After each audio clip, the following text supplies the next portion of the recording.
কথিত আছে যে হজরত মুসা আলাইহিসসালামের সময়কাল থেকে এই কবর এখানে আছে। মানে এই বাসার যে মালিক তাকে স্বপ্নে দেখানো হয়েছিল, তারপর থেকে এই কবরটা হচ্ছে প্রাচীর দিয়ে ঘেরা হয়েছে। হ্যাঁ, লোকজন আসে এখানে, মানে ছাগল টাগল সব কিছু মানে মানত করে। আমরা এই পর্যন্ত আর কি দেখছি যে কবরটা হয়তো মানুষজন আসছে, সিন্নি সালাত করে, তাই একটা জাগ্রতা করি আর কি।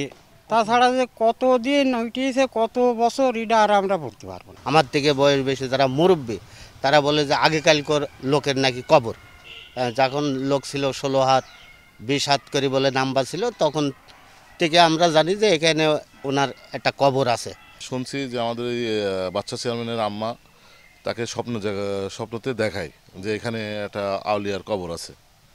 তারপর হচ্ছে তারা কখনো গুরুত্ব দিই নাই, হঠাৎ এইভাবে স্বপ্নযোগে আবার ফের দেখায়, দেখার পর তারপরেও গুরুত্ব দেয় নাই। হঠাৎ সপ্তাহখানেক পর আবার দেখানোর পরে হঠাৎ করে বাসার পিছনে এসে দেখে এরকম 1 থেকে 1.5 হাত মতন পাটে বাটি বসে গিয়েছে কবরটা।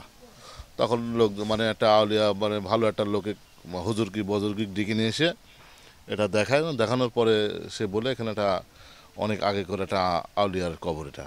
তারপরে এখানে মিস্ত্রি টিস্ত্রি ডেকে নিয়ে এসে তখন কবরটা এরকম ভাবে সুন্দর করে করে। এখানে অনেক মুরগি দিয়ে, খাসি দিয়ে সিন্নি করা হয়, ছোট বাচ্চাদের মুখে ভাত দেওয়া হয়।